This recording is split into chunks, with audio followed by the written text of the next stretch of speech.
Amém. Glória a Deus. Amém, amados? Aleluias. Abra a tua Bíblia então, Evangelho de Mateus, capítulo 1, versículo 1.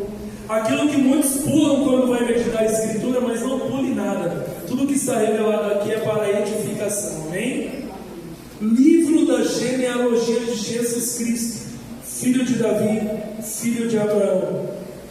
Abraão gerou Isaac, Isaac gerou Jacó, Jacó gerou Judá e seus irmãos. Judá gerou Pérez e Zera de Tamar. Pérez gerou Esrom, Esrom gerou Arão. Arão gerou Aminadab, Aminadab gerou Nasson. Nasson gerou Salmão. Salmão gerou Boaz de Raabe, e Boaz gerou Obed de Ruth. Obed gerou Jessé. Jessé gerou o rei Davi, e o rei Davi gerou a Salomão, daquela que foi mulher de Urias. Salomão gerou Roboão, Roboão gerou Abias, Abias gerou Asa. Feche os seus olhos. Querido Deus, Pai maravilhoso, a Tua palavra foi lida, Senhor, e toda vez que a carta magna é aberta, Pai, é declarada, algo sobrenatural acontece, Deus. Pai, no nome santo e poderoso de Jesus, que todos nós estejamos atentos àquilo que o Senhor quer trabalhar conosco essa noite. Pai, honre a fé do povo que veio a casa ouvir a Tua palavra, ouvir a Tua mensagem, ouvir a Tua voz. Pai, no nome de Jesus, use-me poderosamente, Senhor, porque sem Ti eu nada posso fazer. Ordene a Tua bênção, eu te peço e te agradeço em nome de Jesus. Amém. Podem sentar, queridos. Amados irmãos, as pregações que Deus tem me entregado são longas, então eu quero pregar de uma maneira mais dinâmica, tá? Eu gosto muito de ler a Bíblia com vocês, mas não é possível para mim conseguir concluir toda a mensagem, tá bom? Então, eu vou entregar a passagem.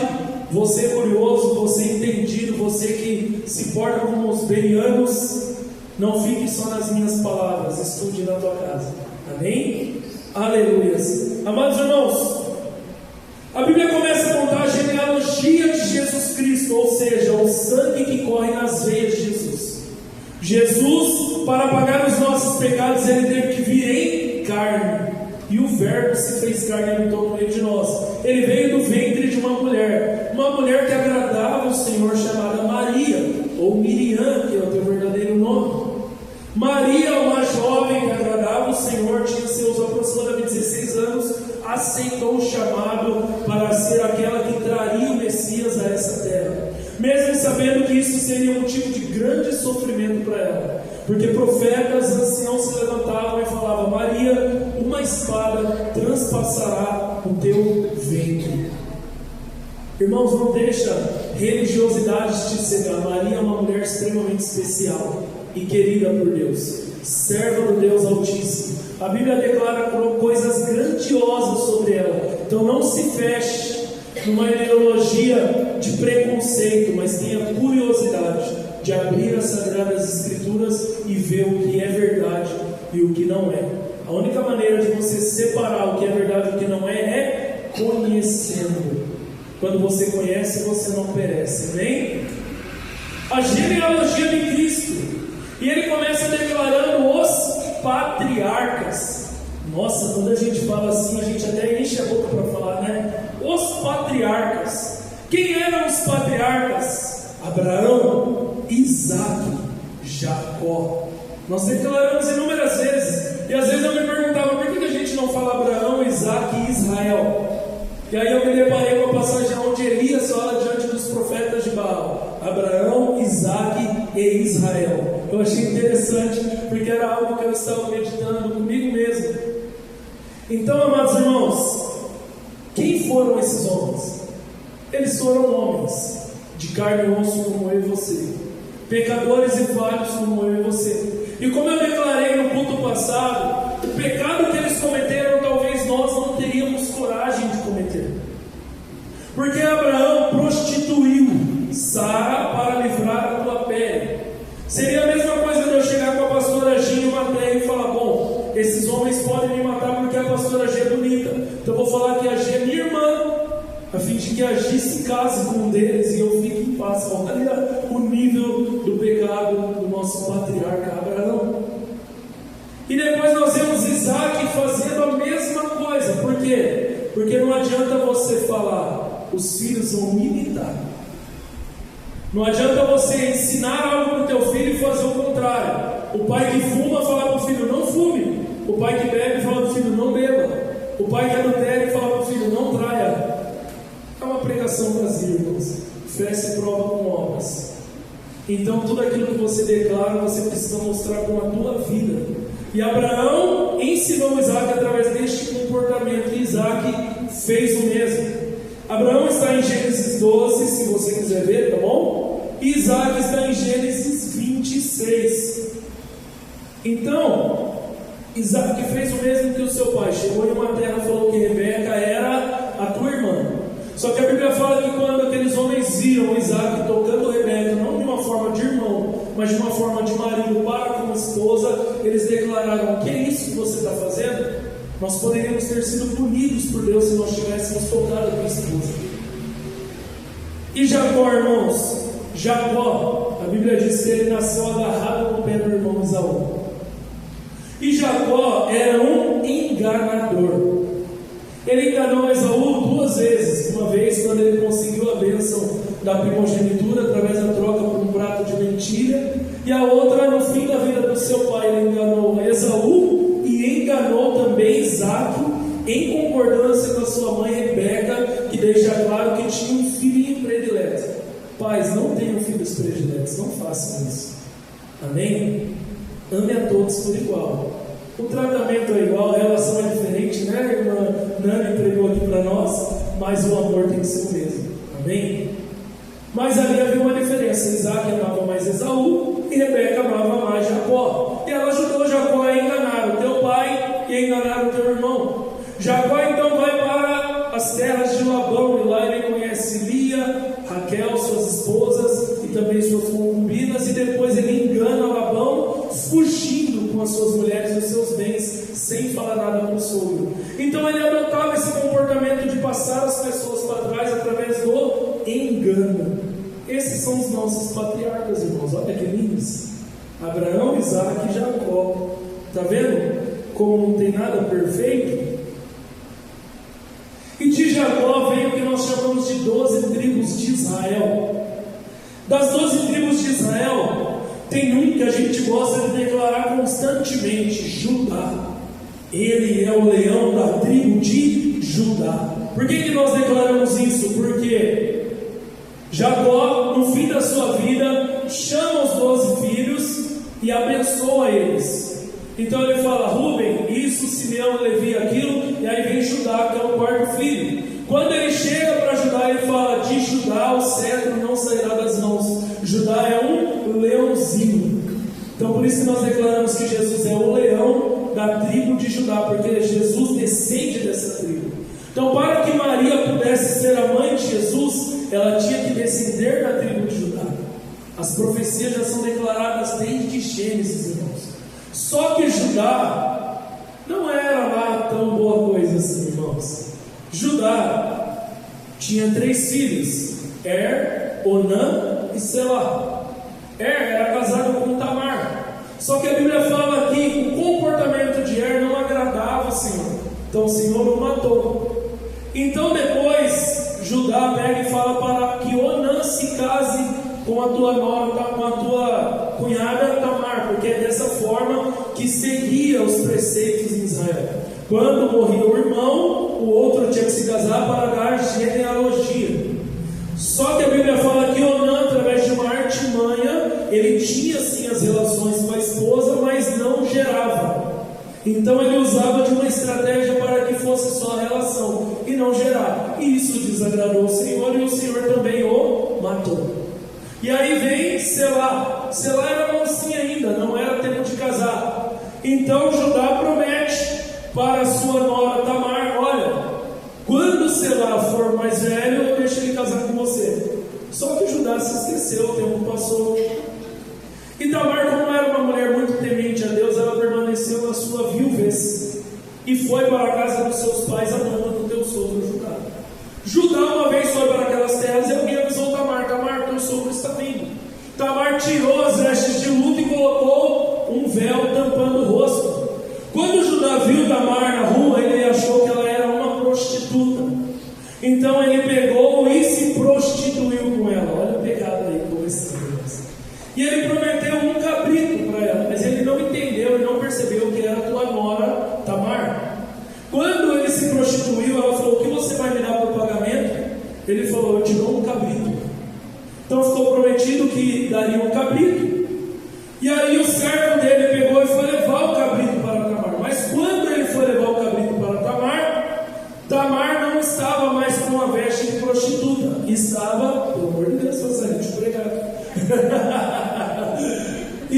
estava com a veste da viuvez de novo. Então teu servo olha e fala: não encontrei a prostituta.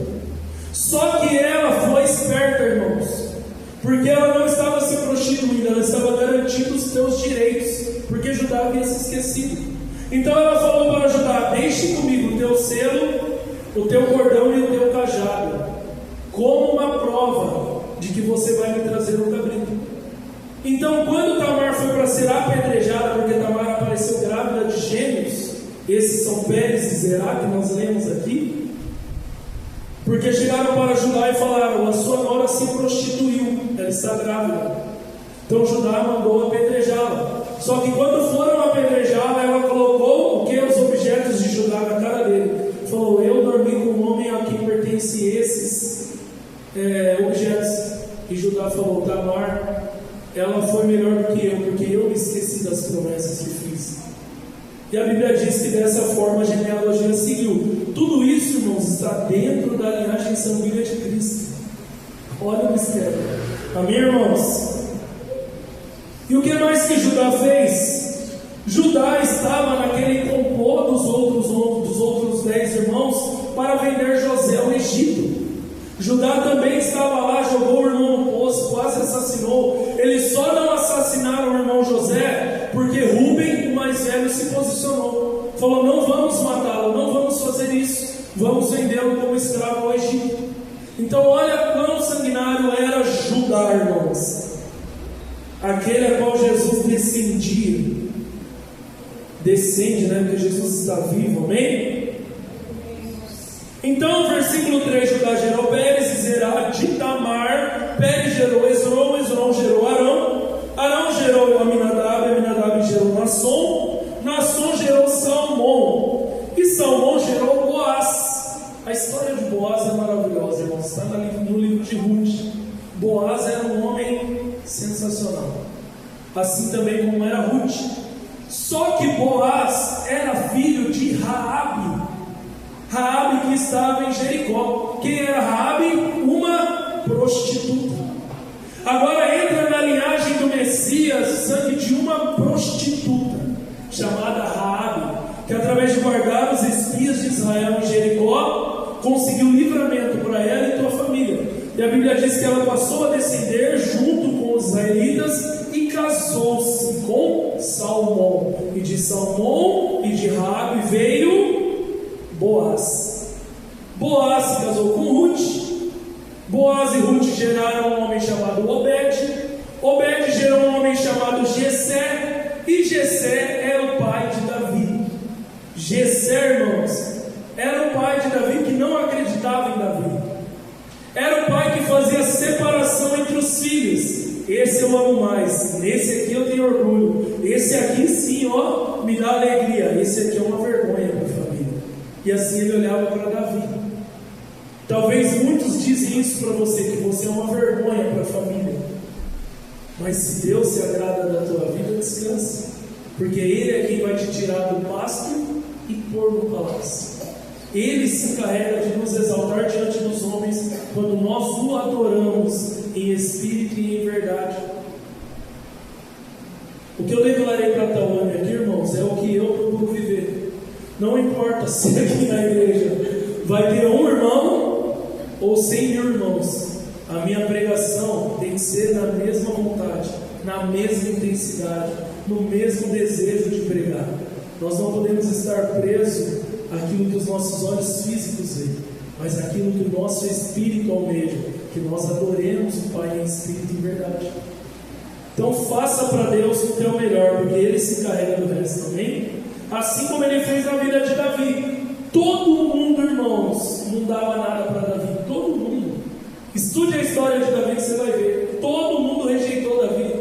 O pai rejeitou Davi, os irmãos rejeitou Davi, Saul rejeitou Davi, as esposas rejeitou Davi, os servos rejeitaram Davi, os inimigos rejeitaram Davi, os filhos rejeitaram Davi. Irmãos, pensa num homem que, se ele não fosse cheio de Deus, ele seria um carro, um depressivo, uma pessoa completamente desacreditada da vida, porque ninguém dava nada para Davi, irmãos. E isso seguiu até o fim da tua vida. A Bíblia diz que no final da tua vida ele morreu velho e sozinho. Davi, que tinha casado com inúmeras mulheres, tinha vários filhos, a tua família o abandonou, a ponto deles terem que trazer uma jovem para o aquecê-lo. Mas a Bíblia diz que ele não se relacionou com essa jovem, a Sunamita. Agora entra o próximo reinado, Salomão, o filho de Davi. Tudo isso ainda é a linhagem do Messias, irmãos. Está claro para vocês aí? Essa bagunça toda, essa doideira toda aí, essa dinastia é a linhagem do Messias, a linhagem de Jesus Cristo. Agora vem Salomão. O primeiro ato de Salomão após se tornar rei é o quê? Matar o teu irmão chamado Adonias. Por causa de quem? Da Sunamita. Por causa da Sunamita. Adonias pede a Sunamita para casar-se com ele. Salomão acha isso uma afronta, porque as mulheres do rei passavam ao próximo rei. Então ele manda matar Adonias. Um reino sanguinário, irmãos, mas que trazia algo poderoso, uma promessa de Deus, que era a linhagem do Messias. E para encerrar essa parte de falar das genealogias, Salomão termina a tua vida adorando demônios. Salomão era um homem completamente imoral sexualmente, irmãos. Teve 1000 mulheres. Não é possível que um homem que teve 1000 mulheres amava uma mulher. Ele não amava. Ele tinha muito prazer na vida promíscua. E essa vida promíscua o levou a adorar demônios. E na minha visão, como ele era muito sábio, e eu já cheguei a ver algumas coisas sobre, Salomão se tornou um bruxo de altíssimo nível. Ele aprendeu a arte das trevas. Ele não era qualquer um. Tem muitos ensinos que Salomão ensinou aos satanistas usados até hoje. Ele usou da sua sabedoria para adorar demônios e para conseguir coisas de demônios. Enquanto Deus o deu a sabedoria para quê? Para cuidar do povo dele. Então nós vemos, irmãos, que no ser humano não existe bem nenhum. Aquilo que o apóstolo Paulo declara em Romanos 7, pois não existe bem nenhum em mim, apenas o pecado, é uma realidade. Hebreus capítulo 11 vai nos falar, irmãos, sobre os heróis da fé. Em Hebreus 11, 32 e diante, o pregador vai falar: quantos exemplos mais darei? Infelizmente não disponho de tempo para falar sobre a devoção de Gideão. Quem era Gideão? O medroso. De Baraque. Quem era Baraque? O descrente. O descrente, porque Deus entregou uma missão a Baraque e Baraque não executou. Então Deus deu honra a outra pessoa, que no caso foi uma mulher. Baraque. Sansão. Quem que era Sansão, irmãos? Um mulherengo, um causador de confusão. Jefité. Quem era Jefité? Assassino. Ofereceu a tua filha em sacrifício para ganhar uma guerra. Davi, já declaramos. Samuel. O que você vai falar de Samuel? Os teus filhos não andaram nos caminhos do Senhor. Samuel falhou na criação dos filhos. O profeta Samuel.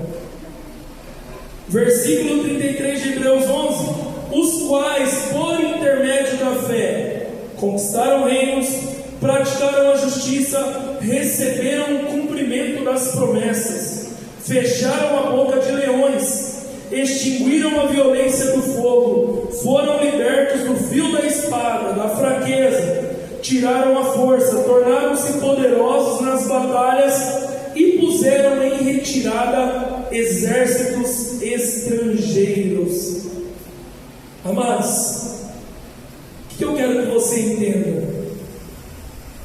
Eu quero te tirar hoje de uma visão que talvez tenha se instalado em você e na igreja e no corpo de Cristo.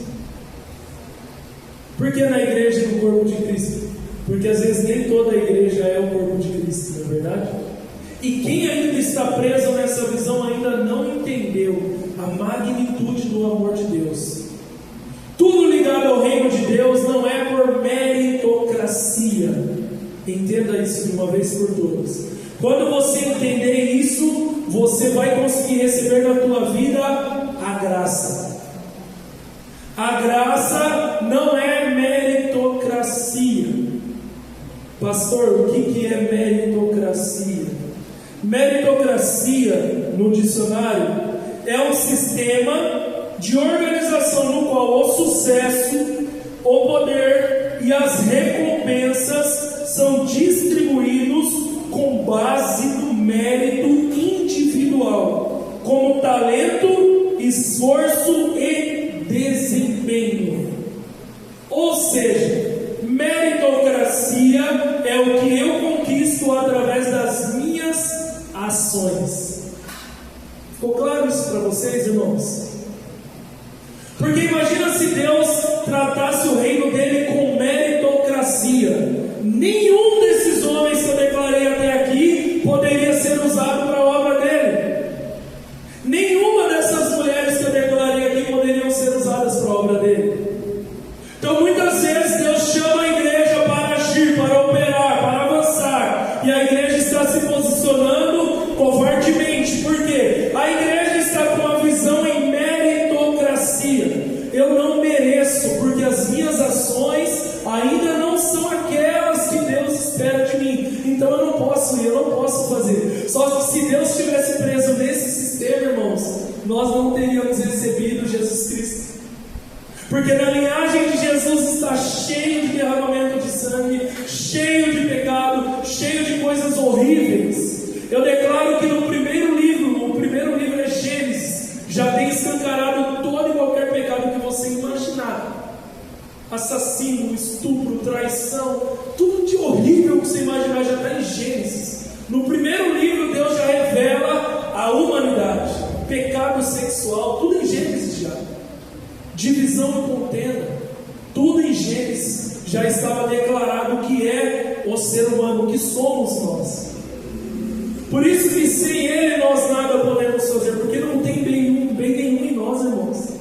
Então saia dessa visão meritocrática. Não, eu não posso ser usado por Deus porque eu sou pecador, porque eu sou falho, porque eu sou iníquo, porque eu ainda não abandonei isso, não abandonei aquilo. Não, quem quer colocar isso na tua cabeça é Satanás, porque é ele quem quer te barrar. Porque enquanto você faz por Deus, Ele te cura, Ele te sara, Ele te restaura, Ele opera, Ele expulsa demônio, Ele cuida da tua família, Ele tira você de situações, de contendas, Ele te dá livramento. Enquanto você está com Ele na caminhada. Se fosse para o pastor Victor esperar ser perfeito para se levantar, irmão, esquece. Jamais eu viria, jamais eu aceitaria o chamado. Não tem bem nenhum em mim, irmãos. Continua não tendo. E nunca vai ter. Porque todo bem que eu tenho dentro de mim não vem de mim, vem do Espírito Santo que habita em mim. Então gaste todo o teu tempo com a obra do Senhor. Faça a obra do Senhor. Vem do jeito que está. E deixa que Deus vai cuidando. Deixa que Deus vai te restaurando. E o apóstolo Paulo declara em 1 Coríntios 13: até o fim da nossa vida, ainda assim a nossa visão será imperfeita. Ainda assim nós não estaremos perfeitos. Sabe quando estaremos perfeitos? Quando a gente sair desse corpo de carne, onde ele pede por santificação, e recebermos um corpo glorificado, onde nós habitaremos na cidade celestial. Somente lá, irmãos, nós vamos beirar a perfeição, mas ainda não seremos perfeitos, porque perfeito só Deus Pai, Deus Filho e o Deus Espírito Santo. Somente os três. Então Jesus declara que seremos como os anjos neste plano celestial. Amém, irmãos? Então no mundo você é medido segundo as suas ações. É meritocracia. E essa meritocracia ela se instala em nós desde a infância. O que o papai e a mamãe falam para nós? Você só vai ganhar o presente se você provar com meritocracia, se o seu comportamento for excelente. E isso é o tempo todo. Eu fiz com o Miguelzinho, né, mano? Que eu falei, né? Miguel, estou te dando o celular, mas se você tiver um comportamento errado no celular, o pastor vai pedir para a irmã Nani tirar. Amados, esse sistema meritocrático, ele se instala em nós desde o início da vida. Porque essa terra funciona dessa maneira. Mas o reino celestial não. Se você começar a implantar o reino celestial, a meritocracia, você perde a graça. Porque você vai começar a achar que é pelas tuas obras que você faz algo. Não é. As tuas obras são trapos de imundícia perante Deus. Não servem para nada. Para nada. Então, quando você quer uma promoção no trabalho, tem que trabalhar mais, é meritocracia. Quando você quer um aumento, tem que trabalhar mais, você tem que fazer melhor, meritocracia. Tudo na terra é meritocrático. Você vai ter o que você merece através das suas ações. Mas quando o plano é a graça, esqueça isso. Abandone essa visão de uma vez por todas, para que você verdadeiramente desfrute do tamanho do amor de Deus. O que a gente estava cantando aqui esses dias? A tua mesa cura. Aqui tem vinho e pão, tem um lugar para mim. Os meus esforços não compram Deus. Eu te conheci quando eu aprendi a descansar. Eu te conheci quando eu aprendi a desfrutar. Se você não aprender a descansar no Senhor e desfrutar da graça, você nunca vai chegar à plenitude do entendimento do tamanho do amor de Deus. E você vai falar assim: eu conheço João 3,16, Deus amou o mundo de tal maneira, que Deus, mas você nunca vai entender o que é esse amor de tal maneira, como ele de fato é. Irmãos, vocês vão perder muita coisa se continuar com a visão da meritocracia. Então a gente começa a achar, irmãos, que Deus nos mede dessa forma, por meritocracia. E por achar que Deus nos mede dessa forma, nós não nos perdoamos primeiramente. Você não consegue liberar perdão sobre si mesmo.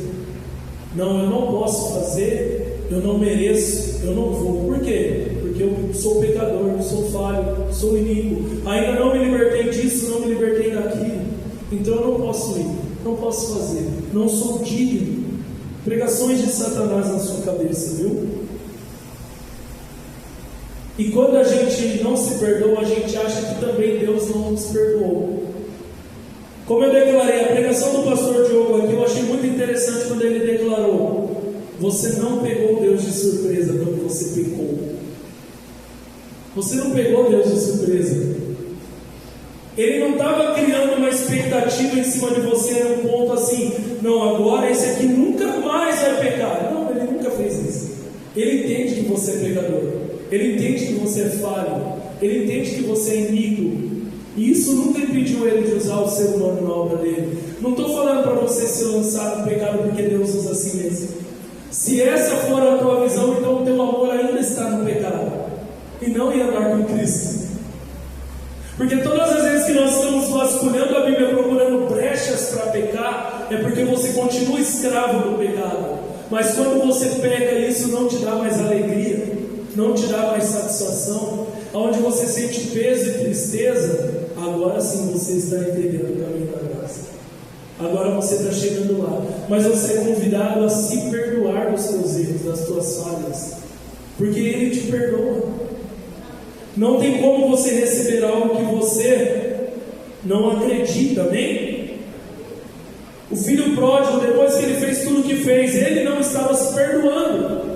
Lucas 15:18: levantar-me-ei, tomarei o caminho de volta para o meu pai, e ao chegar lá lhe confessarei: Pai, pequei contra o céu e contra ti, não sou mais digno, a palavra digno aí, de ser chamado de teu filho, trata-me como um dos teus trabalhadores.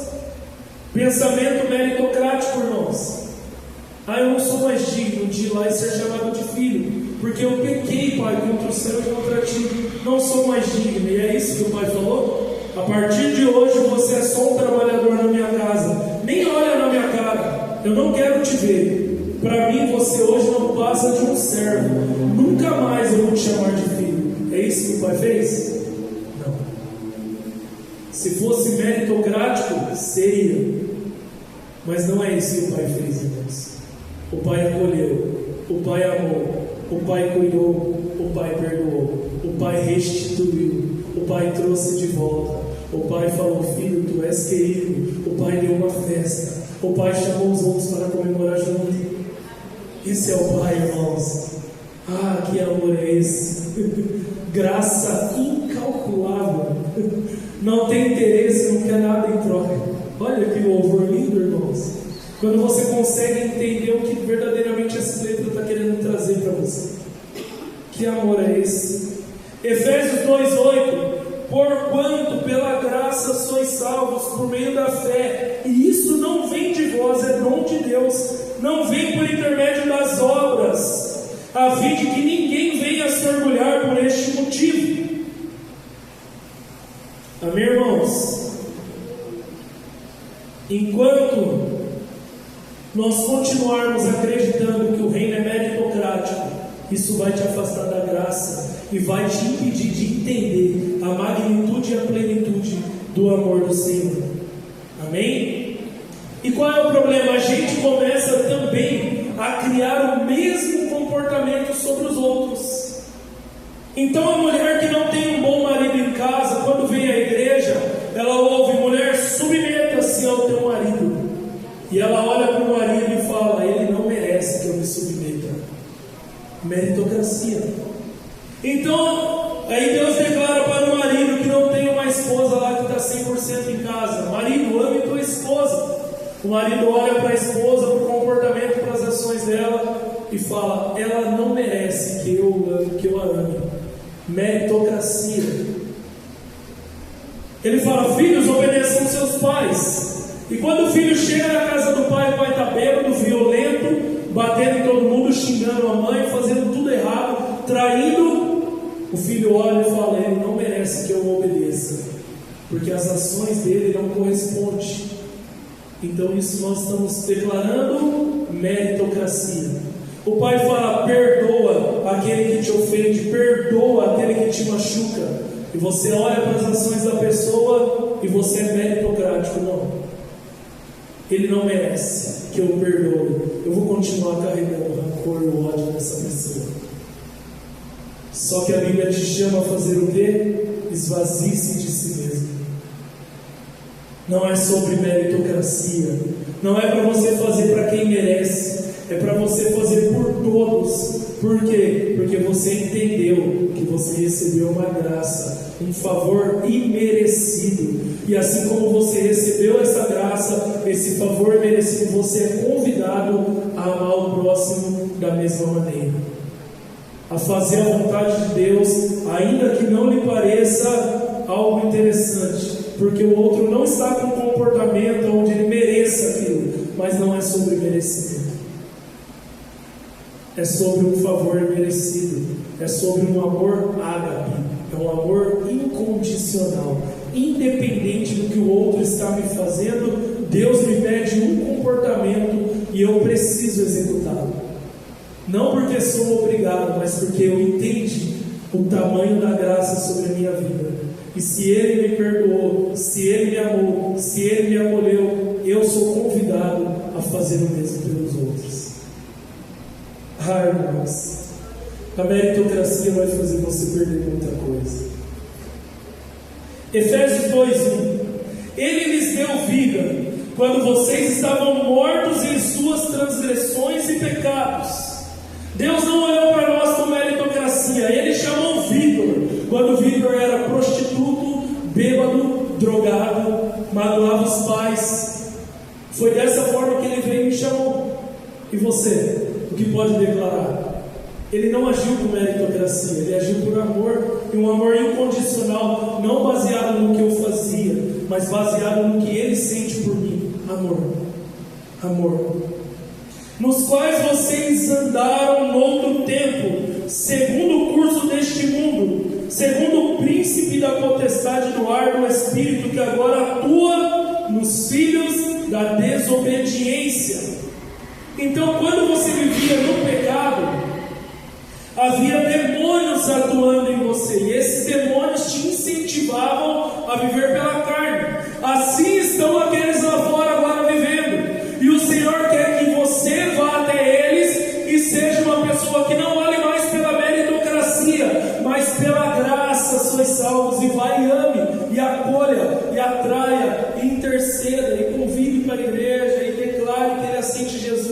Ele desça as águas do batismo e que Ele tenha uma transformação de vida, assim como eu e você tivemos. Porque se fosse por meritocracia, irmãos, todos nós estaríamos no inferno agora. Entre eles também nós todos andávamos no passado. Todos nós, irmãos, segundo as inclinações da nossa carne, fazendo a vontade da carne e dos pensamentos. E éramos, por natureza, filhos da ira, como também os demais. Olha que clareza de entendimento esses versículos, irmãos. Efésios capítulo 2, do verso 1 ao 5. Mas Deus, aleluia, mas que, irmãos, Deus, sendo rico em misericórdia, você pode dar uma glória aí ou não? Mas Deus, sendo rico em misericórdia, por causa do grande amor com que nos amou, é Deus, e estando nós mortos em nossas transgressões, nos deu vida, nos deu vida, nos deu vida. Eu vim para que todos tenham vida e vida abundantemente. Juntamente com Cristo, pela graça, vocês são salvos. Amém, amados? Glória a Deus. Então saia da visão do filho pródigo, não. Saia da visão da meritocracia, amém? Porque o irmão do filho pródigo achava que era meritocracia. Quem é o irmão do filho pródigo, irmãos? Nós, crentes. Nós, crentes, somos os irmãos do filho pródigo. Porque vai entrar filhos pródigos naquela porta, amém? Quem crê que vai entrar? Vocês creem? Aleluia! E quando ele entrar, qual vai ser a nossa atitude? Meritocracia? Não, esse bêbado não merece, esse drogado não merece, essa prostituta, esse prostituto não merece. E aí Deus olha e fala: nem você merecia, ainda assim eu agi com misericórdia. Por que você acha que com ele vai ser diferente? Não é por mérito, é pelo amor. Quer ver como o ser humano sempre está preso na meritocracia? Mateus capítulo 20, Jesus vai contar uma parábola, onde ele começa a chamar trabalhadores. Olha, venham trabalhar, venham trabalhar. E ali ele está chamando, e ele promete um denário para cada trabalhador. E a Bíblia vai dizendo que a cada hora que ia se passando, chegava mais, chegava mais, chegava mais. Na hora do pagamento, ele chamou a todos e deu um denário. E o que é que os trabalhadores que estavam mais tempo no campo declararam? Não, nós merecemos mais. Porque os trabalhadores estavam achando que era meritocracia. Nós trabalhamos mais, então nós merecemos mais. Isso é pensamento meritocrático. Mas olha o que ele diz. Então o dono disse, Mateus 20:13. Então o dono disse a um deles: amigo, não estou sendo injusto com você. Você não combinou comigo trabalhar por um denário? Pegue o que é seu e saia daqui, pois quero dar a este último tanto quanto dei a você. Tanto quanto Deus deu a nós, Ele quer dar a todos que ainda vão entrar nessa igreja, a todos que ainda vão chegar a essa casa. E não é para você se escandalizar se aquele que vivia no pecado agora começou a ser mais usado no altar do que você. É para você se alegrar. Se levantar um pregador melhor que o pastor, não é para o pastor ficar com invejinha, que nem ficou o rei Saul. É para o pastor se alegrar. É para o pastor olhar e falar como o faraó falou sobre José: eu vejo que você carrega o Espírito de Deus, eu quero você perto comigo, eu quero você caminhando ao meu lado, porque juntos nós vamos manifestar o reino de Deus sobre essa terra. Não é meritocrático, irmãos. Assim como o Senhor faz por nós, Ele quer fazer a todos, amém? Então muitas vezes, irmãos, o problema nem está tanto na ação do outro, mas na maneira que nós projetamos a ação do outro. Às vezes você faz as coisas esperando algo em troca. Isso é meritocracia. Você cria uma expectativa: eu vou fazer algo para alguém e esse alguém vai corresponder de uma forma. Quantas vezes as pessoas já se feriram na igreja porque elas fizeram algo para a igreja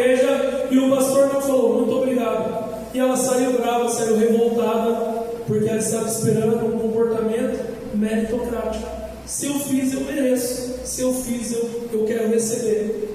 Só que não é sobre meritocracia, é sobre esvaziar-se de si mesmo, é sobre colocar o interesse do outro, muitas vezes à frente do seu, disse Paulo aos Filipenses. Porque a glória é sempre de um só, é dele. Toda a glória é dele, irmãos, não é para nós. Todo o reconhecimento é dele. Onde foi que eu ouvi? Eu acho que foi no Congresso do Diaconato em Limeira. Você só vai ser reconhecido no IML.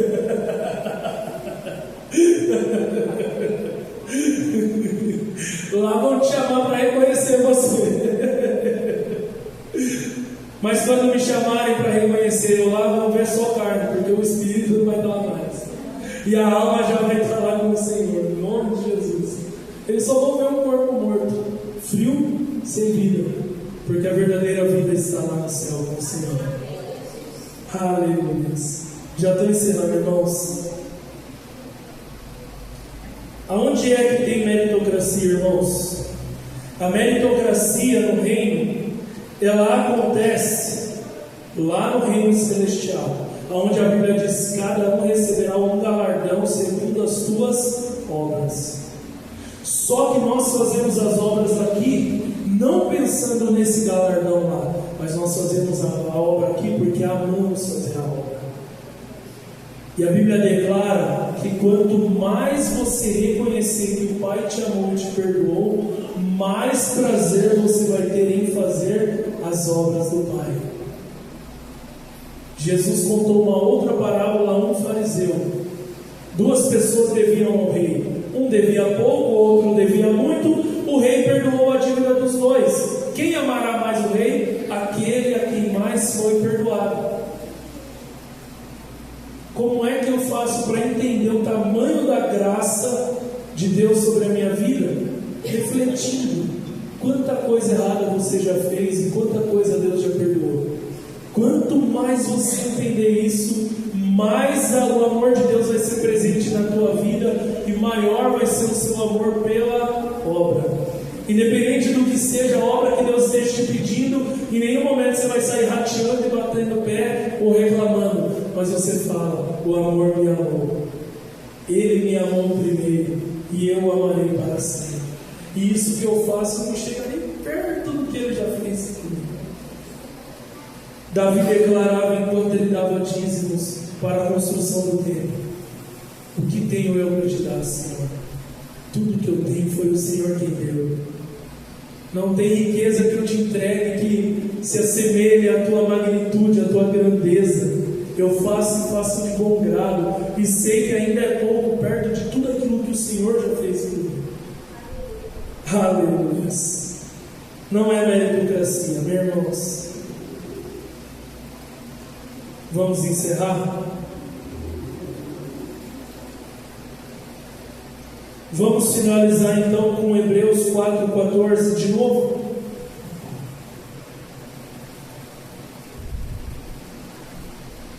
Hebreus 4,14. Tendo, pois, Jesus, o Filho de Deus, como grande sumo sacerdote, que adentrou os céus, conservemos firme a nossa confissão.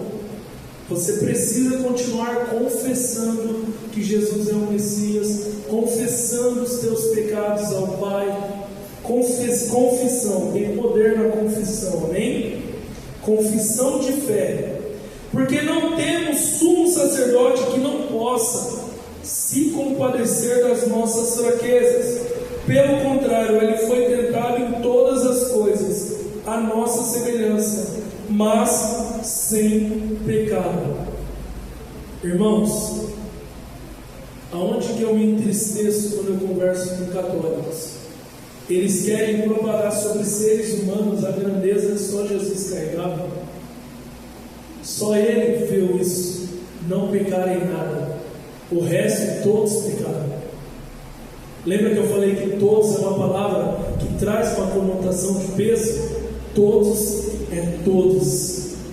Maria, José, Abraão, Isaac, Jacó. Como eu declarei aqui para vocês, eles cantarei pecados deles agora, defeitos e falhas deles, amém? O único que caminhou nessa terra sem errar em nada é Jesus Cristo. mas tenha o entendimento de que o fato de você ser falho e pecador não impede que Deus opere através da tua vida. Isso não quer dizer que você tem que viver no pecado, porque aquele que vive no pecado tem prazer no pecado e é escravo no pecado. Mas hoje você é convidado a ser escravo de Cristo e viver pela graça.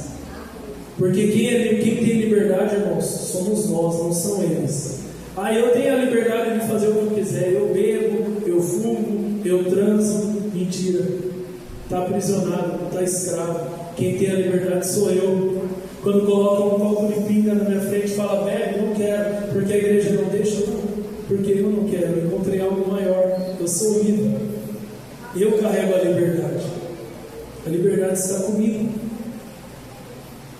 Não deixe o mundo te enganar, irmãos. Versículo 16. Portanto, aproxime-se, igreja. Quanto mais pertinho de Jesus, mais a graça vai ser uma verdade na tua vida. Mais você vai entender que amor é esse. Aproxime-se do trono da graça com confiança, a fim de recebermos misericórdia e encontrarmos graça para ajuda em momento oportuno. Quando que é o momento oportuno? Quando Satanás vier encher tua cabeça de lorota de que você não é digno, de que você não pode fazer as coisas, porque você é sujo, você é imundo, você é isso e aquilo. A irmã Elaine foi convidada para pregar uma vez em cima da hora. Quem viu ela falando aqui? Satanás soprou no ouvido dela, você não está jejuando?